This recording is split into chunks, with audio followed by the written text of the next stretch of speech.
Shoutout po mga kalingap. Welcome to my YouTube channel, Roselski TV. At andito po tayo para reaksyonan ang isang vlog ng Kalingap Rab. Ito po ay yung bata na 2 years old na may katarata. At kailangan po ng agarang tulong ng batang ito. At buti na lang inirefer ni Kuya Red Sane ito kay Kalingap Rab para mabigyan kaagad ng lunas. Bago po tayo mag-start, suportahan po ang ama ng Kalingap, Kuya Val Santos Matubang, Ate Edna Vlogs at Kalingap Rab. At eto po, simulan na po natin.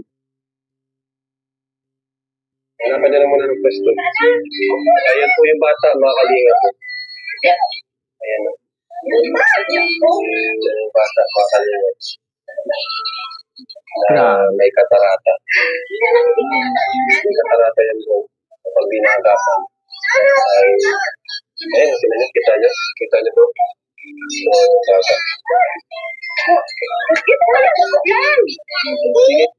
Grabe po, napakaliit pa niya, at parang payat siya. Pati. Ayan po. Iligid na yung mata. Gusto niya minsan yung flashlight, tinututok ko sa mata niya. Ayan po na, palaro niyo muna sa ibang. Ayan, Giselle, kumusta naman Giselle kayo? Ikaw naman ikakausapin ko, si nanay, nag-aalaga. So, kumusta naman? Kumusta yung bata? Si, Jake? Jake. Si Jake. Kumusta si Jake Miles? Ano daw po, ngayon po dapat na Martes, nasa ospital na po, ma-operahan na po dapat. Kaso po, nireschedule daw po na, kaya sa susunod na Martes na lang daw po siya. Bakit daw nireschedule? Sira daw po yung makina na mag-opera, gagamitin po mag-opera. Pero nakapa-schedule na pala kayo? Yes po. Kailan na daw? Sa susunod na Martes po. So, ang mahalaga may schedule na susunod na Martes na daw. Yes po. So, ikaw, kumusta ka na? Anong nararamdaman mo ngayon kasi may tutulong sa inyo? Masaya naman po. Sobra po masaya. Grabe, nakakaawa naman yung bata, liit-liit pa niya. At hanga ako dito sa isang bata na to, yung kinakausap ng Kalingap Rab. Kasi magaling siyang sumagot sa mga tanong ni Kalingap Rab. Kasi po, paano na po yung kapatid ko? Kasi ang alam ko, kasi yan sa iniisip mo. Yes. Isip mo, hindi ka rin masyadong makapag-focus sa studies mo dahil kay Jake Miles, na gusto mo, sana maging okay na siya. Yes. Okay. Ikaw, kumusta naman yung pag-aaral mo? Okay naman po. Medyo napapressure lang po ngayon kasi may assessment po kami ngayong 21 kaso hindi po nakabraso. Kumusta siya? Di ba nagkasasya ng nakaraan? Okay na ba siya? Okay na po.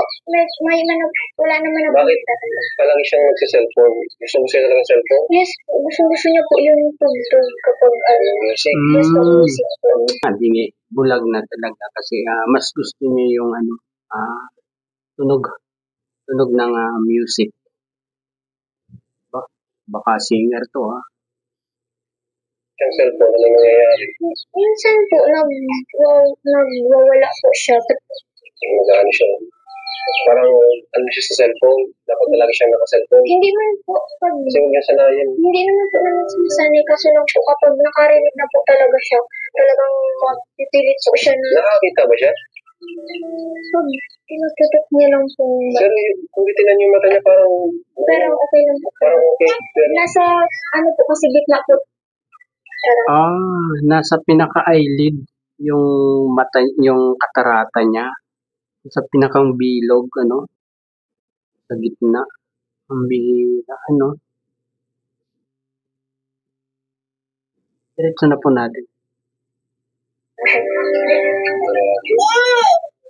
nag-iisip siya. Natutuwa siya. Yes po. Hindi kasi ang kuya lang sa Kasi di siya nakakita. Yes. More on sa sound siya. Yes.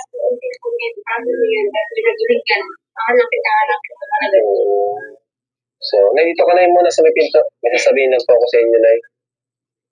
Kasi mayroon akong, may good news ako sa inyo, Nay, no? Dito.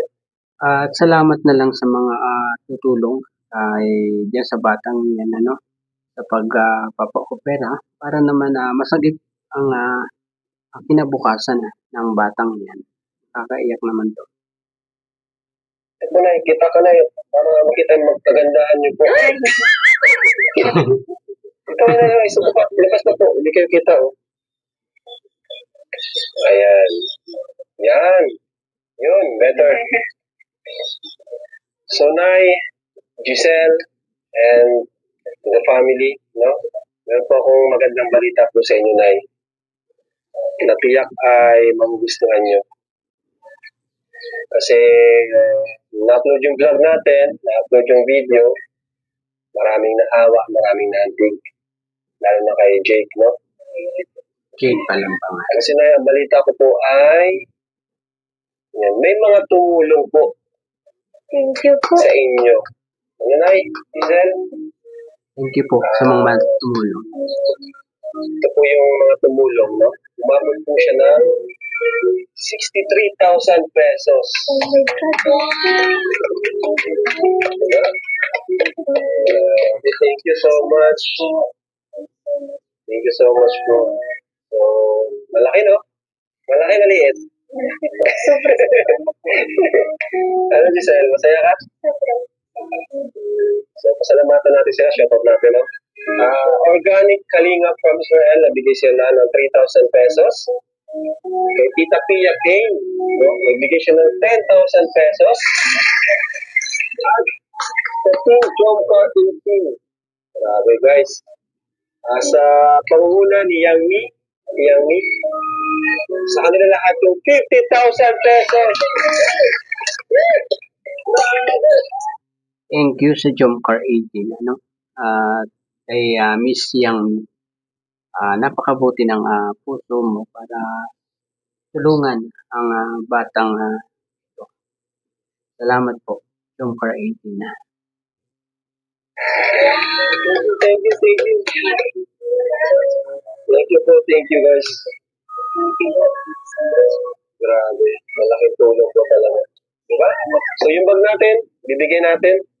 Siyempre, hindi lang yung talita, andito o yung cash. Wala sabihin mo, ano lang, shout out lang. So, Nay, ito na yun. Hindi to biro na yan. Ba't naluluha kayo, Nay? Ilan po yun natutuwa lang. Tears of joy. Tears of joy ni Nana. So ito, tawag na natin yung 63,000 pesos. Bibigay ko na kay Giselle. Giselle, sa inyo yan, para sa bata. Ano? Nuluha si Giselle tuloy. Naiyak ka, Giselle. Sobrang na po kasi. Madami na po kaming dito. Pwede po namin siyang check up po kasi feeling ko po hindi lang po yung katarata yung problema kay Tutoy. Parang meron din po iba sa kanya. Kaya gusto ko din po yung mapaan po si Tutoy. Check up. Yes po. Check up. Nakakahantig ng puso naman ang kalagayan ng batang yan ano. At salamat na lang at may ate na ganito si Totoy no. Napakabait din na ate. At inaalala niya palagi ang kalagayan ni Totoy. Napakabait ni Giselle talaga para sa kapatid niya. So, yun. Thank you po sa mga tumulong. Malaking bagay po itong 63,000 pesos. Yes, malaking bagay. Sobra na po. Pero yan, sa inyo yan, di lang kung may kailangan kayo, no? Pero ang alam ko, sigurado priority niyo si Tutoy, ano? Yes po. Yun ang talagang kailangan natin. Pati ako, nakawa din ako, di ba may anak din ako. Yan, dito kami, gusto namin pagpupusan si Tutoy. So, dalhin niyo po na yan, kung may schedule na kagad, dalhin niyo po doon. Yan. Hintay ko na po magtawag. Siguro po siya Yes po. Dapat, mapunta na doon. Para di siya lumaki, baga na ilang ganyan. Kapag bata pa. Para na. Nako, pag naranasan niyang lumaki ng ganyan, katakot-takot na pang-api, pangungutya ng ibang bata ang matatamo niyang batang yan kapag lumaki siyang ganyan yung mata niya. Saan niya yung maging normal. So, thank you sa mga naka-scout kay Kuya Red Sain. Salamat kay Kuya Red Sain. Meron pa pala daw. May dala dito. May dala pa si Kuya Red Sain. Ba? Iba ka talaga, bro. Ano yun, bro? Ano yun, bro? Oy! Wow! Galing naman ni Kuya Redson. Grabe naman. Marami siyang scout ngayon, Kuya Redson. Para sa iyo yan, Giselle. May natin 63,000. Kaya may sinada. Uy!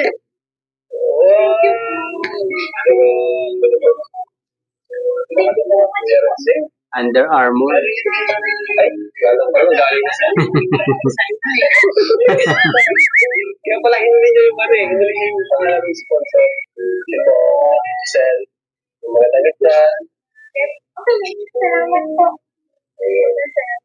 Light po ni Giselle, mga kalinga. No? So, Nay, ano na yung gusto sabihin? Bigyan mo yung nanay para makapagpasalamat ka lang sila. Nanay. Ayun po, sana mas marami pang tumulong diyan sa pamilya na yan para na rin dun sa bata na may katarata may katarata. No? At kaawa-awa na bata. Saan yun? Siguro sa iba na lang. Canada o sa Legazpi.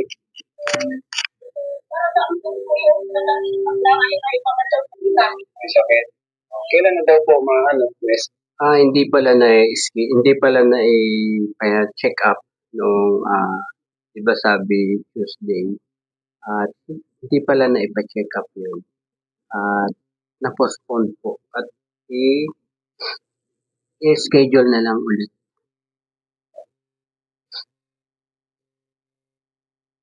Schedule. Naghihintay pa po kami ng schedule po ng tawag po po. Hindi pa po kami. Sigurado mo na doon. Natawagan mo na doon. Umayat si Totoy, nagkasakit? Yes po. Kakagaling lang po sa sakit. Grabe guys, si Totoy. Yung bata rin. Tinan niyo yung bubong niyo. Ano nangyayari dyan? Hindi po naayos. Sira na talaga. Yes po, sira na po. So, wala ko pala update, yung pala na wala pang tawag. Kasi kami excited na rin kami matapunan si baby, at kami nag-aalala every day na naisip namin si baby. Kaya ito kami para sana yung update, Pero nasa inyo pa naman yung budget, Yes po. Bago nyo lang para. So, thank you po ulit sa Jomcar 18. Thank you po kay Sir Andy Cabral, Yang Mi, Tito Jenny, yan. Salamat po. Tito Connie. Sa lahat po nagbubo sa Team Jomcar 18. Sa po pagpabigay. Nagbigay po sila ng 50K, di ba? 60K? Kala ko iba yung 10K. 50K yung sa Team Jomcar, 10K. Iba naman galing sa kanyang alam ko. So, yan mga kalima. Thank you so much. Saluhin niyo palagi yung doktor. Kasi yung mga sponsor, nagtatanong na rin. Diba? Kasi yung sa ibang hospital tayo yan, mahal. Ano po?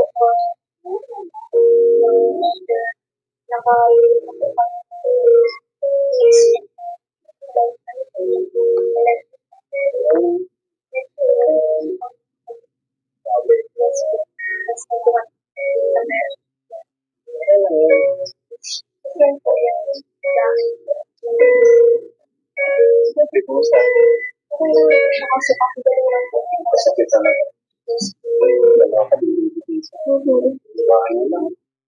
Ang mahirap dito. Mahirap po. Gutuan niya. Ay, Wala din. okay lang naman po. I mean, yung kuryente. Okay lang po. Nakikikabit kayo? Ay, May sarili kayo? sarili po. Ay, ayos. So, kapag na kayo dito, pwede kayong, halimbawa, nakaipon tayo, pangpanapabahay niyo, pwede dito pala. Ay, yes po, pwede po. Depende. Opo. Kasi, Thank you so much po sa lahat ng tumulong sa amin po para po mapagaling ng kapatid ko. Maraming salamat po sa tulong. so, ayan. Ayan ang totoong mabait na ate. Di ba? Inaalala niya yung kanyang kapatid palagi. Talaga. At yun, hanggang dito na lamang po ang aking konting pagre-reaction sa vlog ni Kalingap. At hanggang sa muli po. Bye-bye. God bless po sa lahat.